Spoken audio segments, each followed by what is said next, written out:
Among the ocean's armed hunters is an ancient beast with a venomous whip.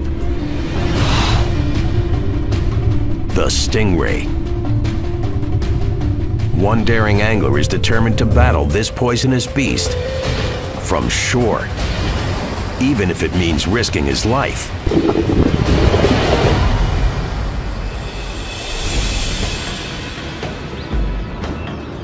September 6, 2009, Mossel Bay, South Africa. Jacques Duploy and his friend Peter Nortje are devoted rock and surf fishermen. The treacherous technique involves hooking a catch from shore and wrestling it in the rocky surf. For Jacques and Peter, the ultimate conquest is a giant stingray. If you compare the stingray and its flattish body with, for instance, a shark with its more streamlined body, I say that the stingray might not be as fast, but it's got the power and the torque to make up for it.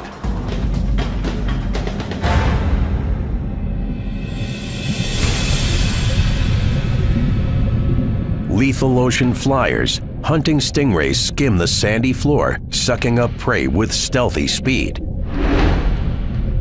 But don't let their grace fool you. These prehistoric shark cousins are some of the ocean's most powerful behemoths. One of the biggest is the short-tailed stingray. It can get up to 7 feet across, 14 feet long, and weigh up to 800 pounds. And it's arguably one of the largest stingrays on the planet.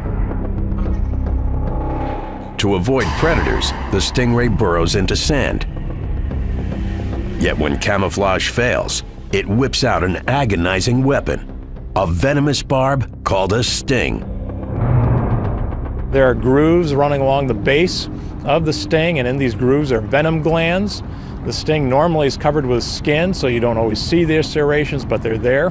When it is attacked, the stingray will drive the sting into the attacker. The serrations open up the wound, the venom glands get ripped open, and poison goes into the wound. Lashing out its whip-like tail, a stingray injects a protein-based toxin. The venom attacks the nerves, heart, and circulation. The venom itself isn't lethal, but an attacker pays a painful price. The primary symptom is extreme pain. It also has consequences in that it can affect the heart rate, the blood pressure of the victim. That's short term, cause nausea, vomiting, and a lot of other symptoms. To humans, the stingray's most dangerous weapon is the barb itself. The pointed tip can rip through organs and arteries, causing instant death.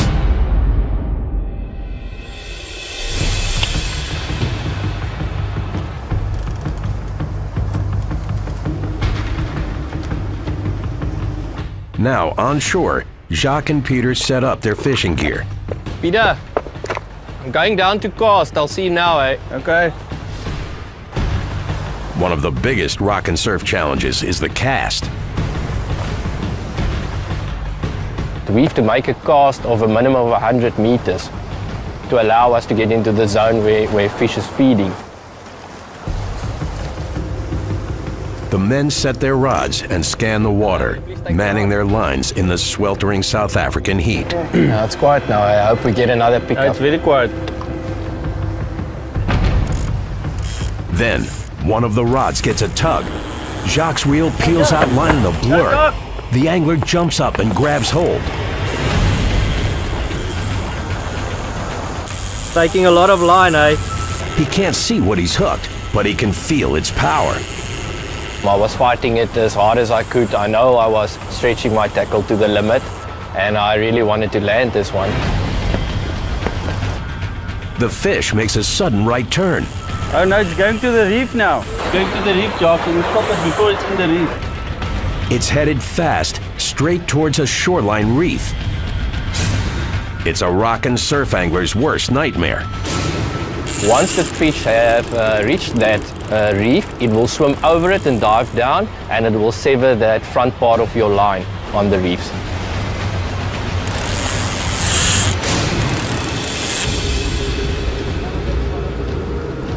Jacques stops the spooling line at 650 feet.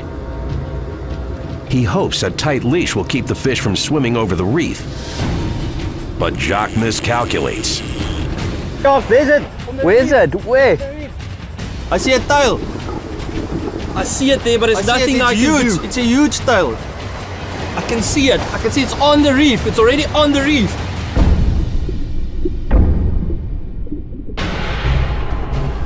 It's a massive short-tailed stingray. Jacques tries to reel the fish into deeper water. Reef, but it's too heavy. I'm just gonna hold it there. Then he gets a stroke of luck. 3 or 4 waves came through, and that force of the waves pushed the fish off the reef, and it was on our side of the reef again. The angler keeps tension on the line, fighting pain in his arms. Peter, it's getting closer to the side. Can you run down and grab the leader? It's coming, eh? With a strong yank, Jacques gets the stingray close to him. Yet not close enough. I didn't have a choice. I had to go down closer to the rocks to avoid the line or the leader being snagged in the rocks right in front of us. When I was running over that rocks, I had to be careful. Jacques reaches the ray. Up close, it's far bigger than the fisherman expected. Just be careful. It's huge. It's coming, Jacques, it's coming. Be careful of the sting, eh? Oh, it's huge. Harder even than reeling it in, the real challenge is landing it. Jacques' friend Peter is ready to help wrangle the massive sea beast. But the stingray's too huge to lift. Their only hope is to catch the perfect wave. Just wait for the right wave to pull it up. Just wait. The longer Jacques and Peter wait, the more they're in danger. Pull it. The catch could strike back with a stabbing tail.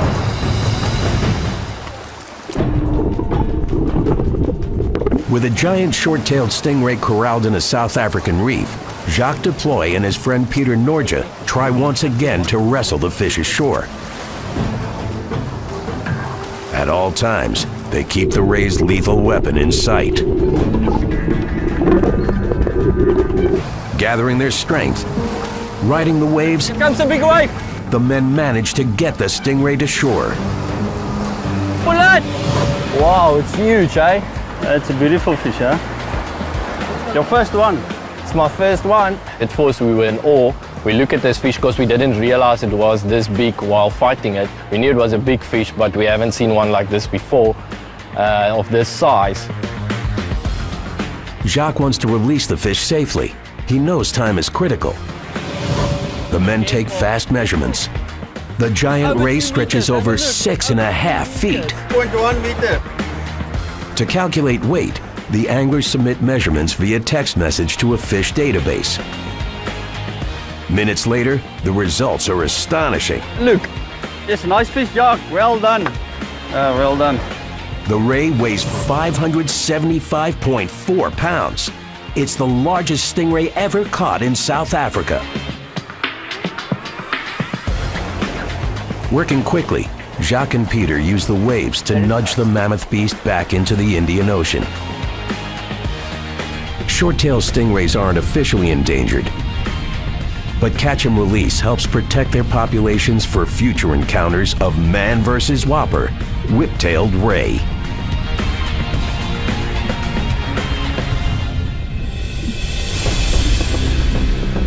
Among weapon-wielding sea beasts, one extinct species looked truly petrifying. Helicoprion. This 300-million-year-old monster may have used its jaw like a tooth-covered lasso. Today, there's another jaw-dropping fish on the prowl. Combine shark, stingray, and swordfish into one astounding hunter, and it can only be the sawfish. This bizarre behemoth sports one of the ocean's strangest-looking weapons. But as sawfish fight for species survival, one extreme catch turns into a rescue mission.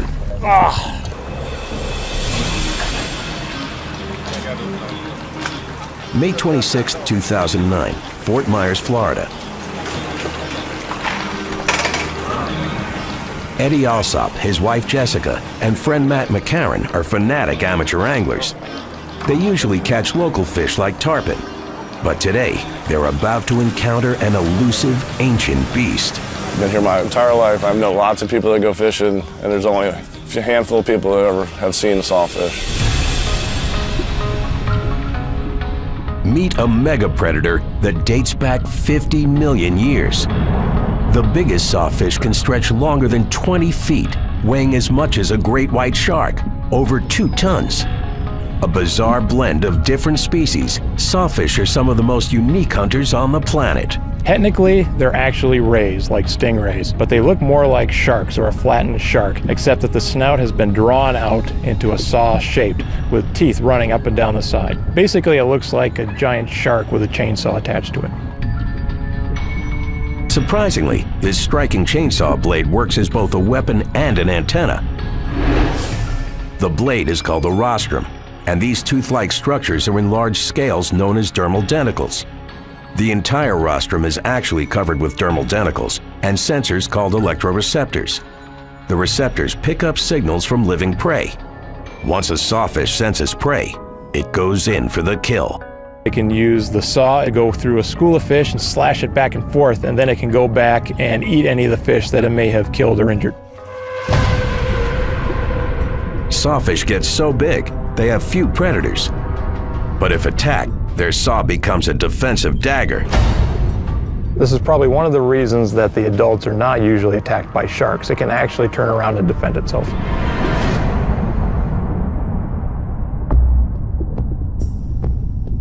Yet these prehistoric survivors are highly threatened. Listed as critically endangered, in the last century, it's estimated the world's sawfish population has declined 95%.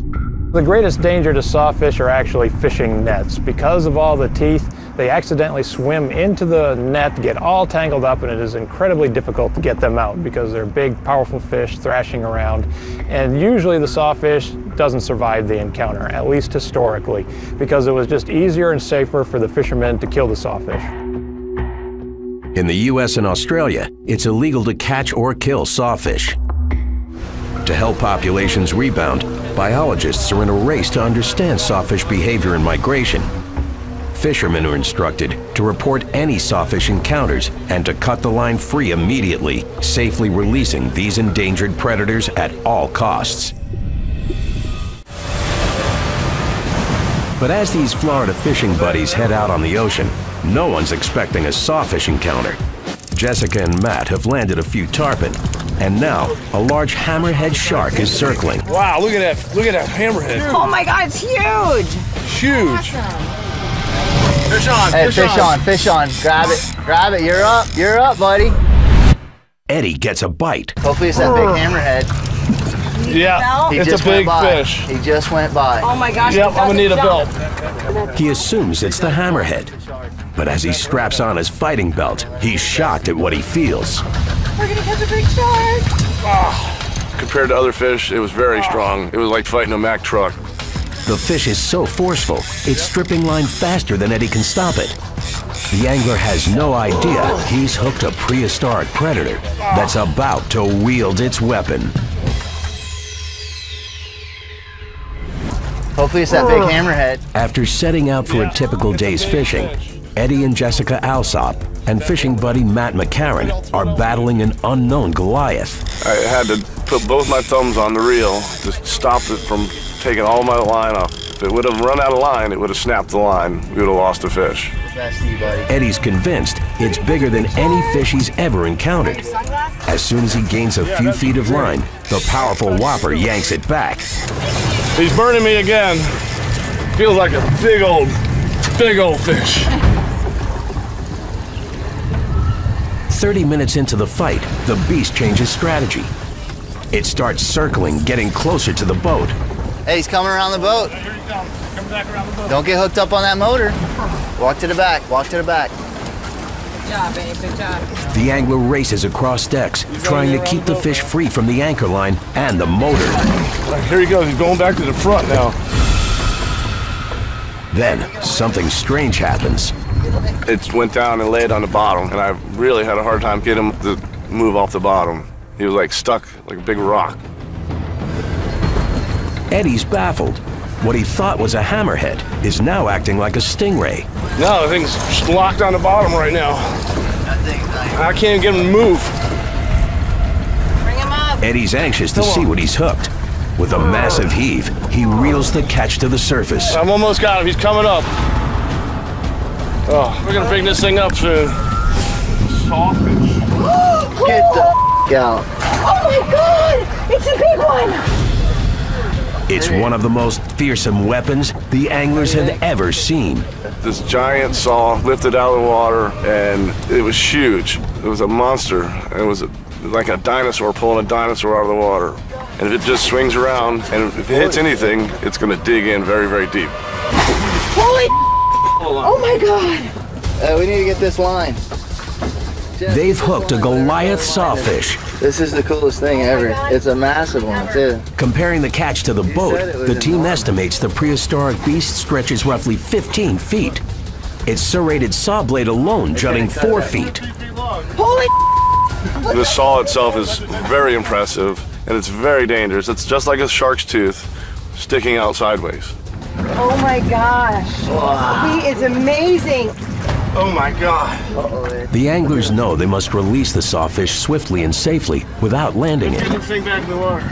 But to do it, they have to tangle with its weapon. I touched him, man. You want to actually pick? Here's these pliers, Jess. Hand them the pliers. Matt grabs a pair of pliers and gets as close to the sawfish as he dares. Cut that, you don't use the side thing. Jessica and Eddie watch Matt's every move. I didn't want nobody to get hurt, so it was very, very scary. Matt targets the fishing line at the base of the saw blade. With a fast flick, he severs the line. Good release. This guy's gonna go live another 100 years. Oh my God! I don't even know. The sawfish swims free. Oh my God! Holy cow. Oh my God! The coolest thing about catching a sawfish is to let it go and watch it swim away. That is the coolest thing. For the three anglers, battling the prehistoric predator was unforgettable. Few people on Earth have ever seen a sawfish or its phenomenal weapon in the wild.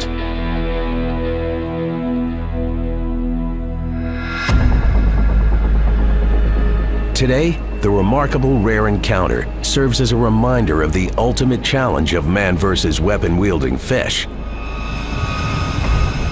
Human development, climate change, overfishing, and pollution threaten these amazingly adapted alpha hunters. So the key to saving these remarkably designed fish is doing research to figure out what the problems are, what's impacting them, driving their numbers down, and then saving their habitat so they have a place to live, and then trying to put into play some type of regulations to curb overfishing so that we're not overharvesting them. Only through continued research, habitat conservation, and sustainable fishing can we save some of evolution's most incredible killer adaptations and the water's most amazing predators. It's Hooked, Deadly Weapons.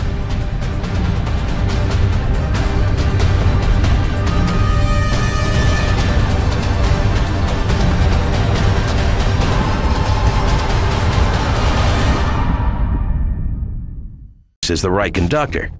Salt. By controlling the levels of salt coursing through their muscles, electric eels work like living batteries. The bigger the beast, the more lethal the charge.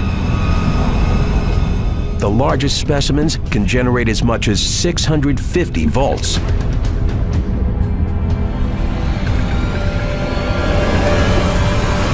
Wielding their weapon like a taser, electric eels stun fish, amphibians, even birds, and small mammals. Once they've stunned their prey, they swallow it whole.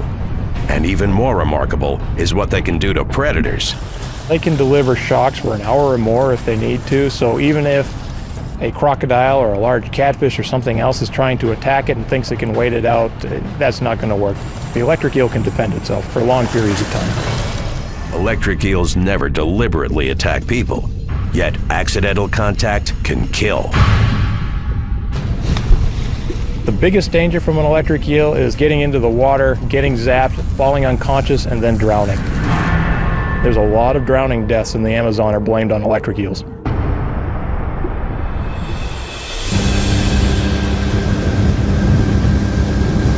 For Anthony and his co-worker Randy Kawachi, the thrill of the catch outweighs any danger. The men head towards a nearby tributary, a known electric eel habitat. Electric eels are notoriously difficult to detect. These ambush predators instinctively hide under river vegetation. Aquí está buenas, aquí está buen. Acá vamos.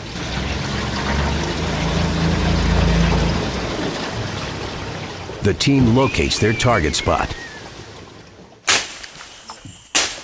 But to position themselves, they have to hack their way with a machete.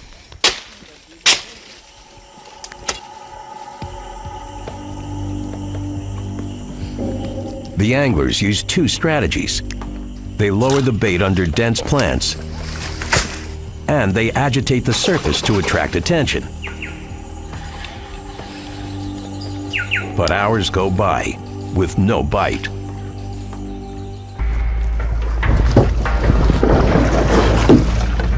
Anthony decides to change location, moving deeper into the tributary. To get there, the men must hike into the jungle.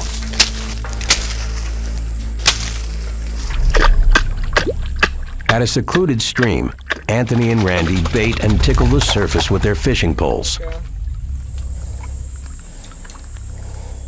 Randy, no hay nada por ahí. Nada todavía. In a sudden rush, a fish bursts out of the leaves and grabs onto Anthony's hook. Gigante, peje eléctrico. It's a giant electric eel. Tiene 2 metros, Randy. Randy, venga. Come on. The electric eel has an extraordinary fighting strategy. The other fish swim away with the hook in their mouth going away from you. This was corkscrewing away with his head here pulling out, and it was just very strong. Many fish can undulate their bodies, but this Amazon giant can actually contort itself like a rope.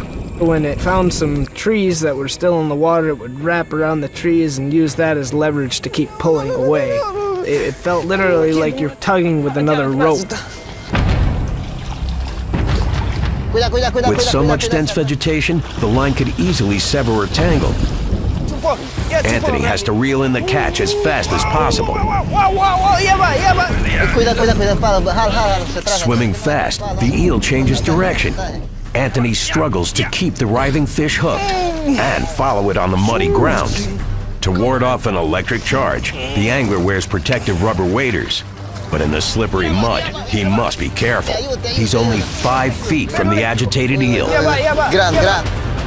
As the fight continues, if Anthony falls, he could get zapped by 600 volts. Just the sheer force of it pulling me into the small channel. I was about to fall in with the eel. Struggling against the fish's corkscrew pull, the fisherman manages to secure better leverage on drier land.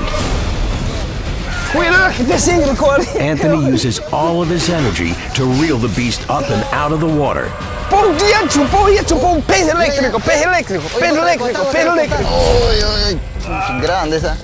the bank at last, it's one of the largest electric